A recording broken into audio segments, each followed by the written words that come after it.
Está no All Daily Fin, seu resumo diário de notícias e negócios de uma forma simples e descomplicada. Meu nome é Gabriel Branco. E eu sou André Hermeto. Nossa missão aqui é trazer 3 assuntos essenciais para o seu dia, com contexto e um olhar crítico. Lembrando que no fim tem o nosso giro completo dos mercados, para você conferir o que mais mexeu com o humor dos investidores. Hoje é segunda, 27 de abril, então já pegue seu café, procure um lugar confortável e fique aqui com a gente.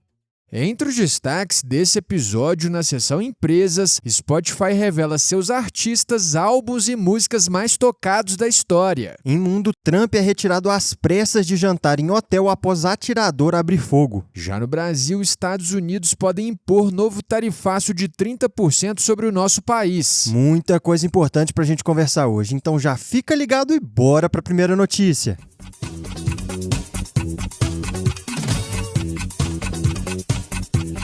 No mundo dos negócios, o Spotify completou 20 anos e resolveu comemorar soltando a lista dos artistas, músicas, álbuns, podcasts e audiolivros mais ouvidos de todos os tempos na plataforma. E olhando para o ranking de artistas, quem lidera é a Taylor Swift. Logo atrás vem Bad Bunny, Drake, The Weeknd e Ariana Grande nessa ordem. E quando a gente vai para as músicas, a campeã absoluta do Spotify é Blinding Lights, do The Weeknd. Na sequência, aparecem Shape of You, do Ed Sheeran, Sweater Weather, do The Neighborhood, Starboy, do The Weeknd com Daft Punk e fechando o top 5 com As It Was, do Harry Styles. Agora nos álbuns, o destaque ficou com Bad Bunny também. Mesmo lançado em 2022, o álbum Um Verano Sem Ti aparece como o mais ouvido da história da plataforma. Depois dele aparecem outros nomes gigantes, como The Weeknd, Ed Sheeran e Olivia Rodrigo. Puxando para o Brasil, a presença nacional veio nos podcasts. O Não Inviabilize, criado por Deia Freitas, aparece na 12ª posição entre os mais ouvidos. Já o podcast mais reproduzido da história do Spotify é o The Joe Rogan Experience. E no quadro geral, essa lista deixa bem claro um retrato do streaming global. A força do pop e do hip hop muito concentrada em lançamentos a partir da década de 2010, justamente quando o streaming ultrapassou downloads e mídia física e virou o principal formato da indústria. E para fechar com os números do tamanho do Spotify hoje, a plataforma soma 751 milhões de usuários ativos mensais, sendo 290 milhões de assinantes premium e detém 31% do mercado global. Um completo gigante, né, pessoal? Mas com essa comemoração do Spotify na conta, a gente encerra aqui o bloco de empresas e segue agora para o noticiário internacional.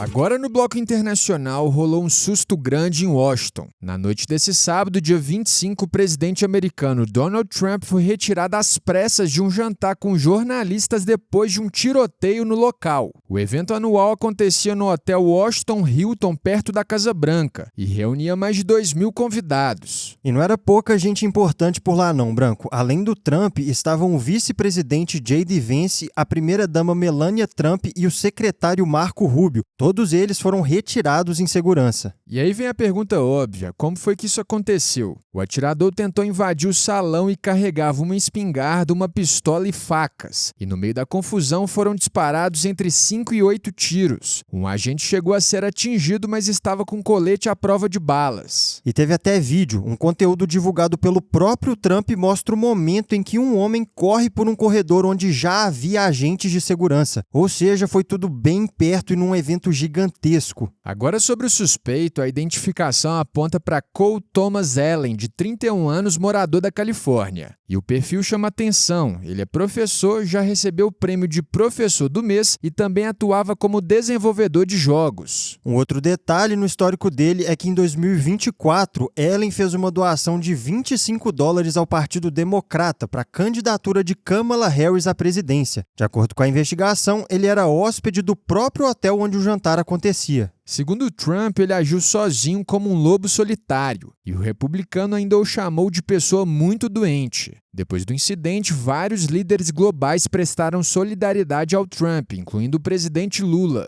E olhando para o quadro geral, esse hotel já carrega um peso histórico. Em 1981, o então presidente Ronald Reagan foi baleado na saída do mesmo Washington Hilton, um episódio que marcou a segurança presidencial nos Estados Unidos. O próprio Trump também já tinha sofrido outras 2 tentativas de assassinato desde a campanha de 2024, incluindo uma bala que raspou a orelha dele. E olhando para frente agora, o evento foi adiado por até 30 dias. E o suspeito deve ser formalmente acusado pela justiça ainda hoje, dia 27. Mas com esse panorama internacional atualizado, vamos direto agora para o noticiário aqui do Brasil.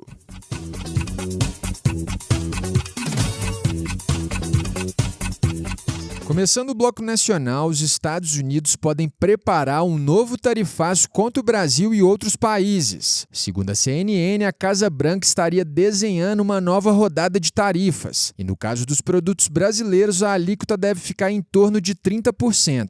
Mas olhando no detalhe, alguns itens mais estratégicos podem ficar de fora dessa cobrança, como café, carne e suco de laranja. E essa possível tarifa não aparece do nada não, viu, Branco? Ela surge no meio de uma investigação comercial dos Estados Unidos contra o Brasil. Quem toca isso é o USTR, o escritório que representa o comércio americano. E ele tem até julho para concluir a análise sobre práticas comerciais brasileiras que eles consideram injustas e discriminatórias. E entre as principais alegações está o PIX. Segundo o governo americano, o sistema violaria a livre concorrência por ser privilegiado pelo Banco Central, isso em detrimento dos sistemas americanos de transferências financeiras. Só que a investigação vai além do PIX. O processo também cita falhas na proteção de propriedade intelectual. E aqui entram exemplos bem diretos, como a venda de produtos piratas em centros comerciais, especialmente na rua 25 de março, e a lentidão no sistema de patentes, que prejudicaria empresas americanas mais inovadoras. E relembrando aqui, no último tarifaço que foi anunciado em 2 de abril de 2025 e chamado por Trump de Dia da Libertação, ele recorreu à Lei de Poderes Econômicos de Emergência Internacional. Só que o uso acabou contestado na Suprema Corte Americana. Mas dessa vez o caminho é outro. As medidas estão no âmbito da seção 301 da Lei do Comércio de 1974, que é um instrumento usado pelos Estados Unidos para investigar e responder a práticas comerciais desleais. Andrezinho, e aí por enquanto o cenário é de alerta, com investigação em curso e um possível tarifaço de 30% no radar. Mas com esse panorama do Brasil fechado, bora conferir como os mercados se comportaram na semana passada.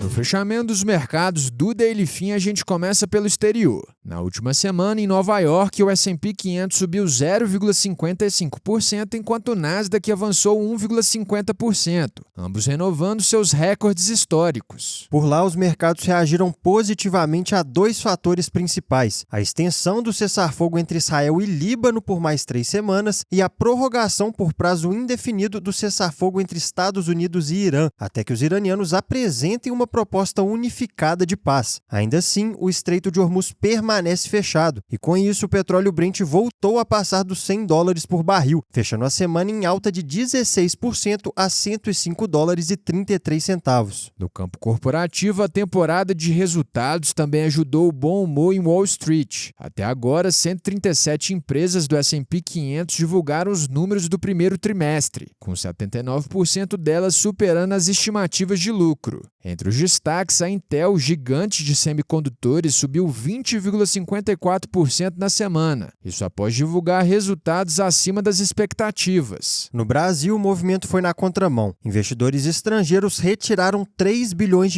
da bolsa na última semana, pressionando ações locais e reforçando o apetite pelos mercados americanos. Nesse cenário, o Ibovespa caiu 2,55% aos 190.745 pontos. Já o dólar fechou em alta semanal de 0,29%, aos R$ 4,99. Olhando para a agenda dessa semana, amanhã, terça-feira, tem a divulgação do IPCA 15, considerada a prévia da inflação oficial do Brasil. Na quarta-feira, tem as decisões sobre as taxas de juros no Brasil e nos Estados Unidos. Já na sexta, tem o feriado do Dia do Trabalhador. E no domingo, no mundo dos esportes, tem o Grande Prêmio de Miami de Fórmula 1 e a final do Masters 1000 de Madrid. A agenda completa, como sempre, você encontra na nossa newsletter Daily Fin. E agora que encerramos essa sessão, terminamos terminamos mais um episódio. Se você curtiu o nosso conteúdo hoje, já segue a gente aí e ativa o sininho para não perder os próximos. E lembrando aqui pra turma que essa é a versão em áudio da nossa newsletter. Ela chega todo dia às 6 horas da manhã no seu e-mail. Por lá você encontra mais detalhes e outras sessões que não cabem por aqui. O link de inscrição está na descrição desse episódio. E se esse episódio te ajudou, não guarda só pra você não. Já compartilha com os amigos e com a galera do trabalho. Até porque todo mundo merece ficar bem informado. A gente se vê amanhã no próximo episódio. Valeu, pessoal!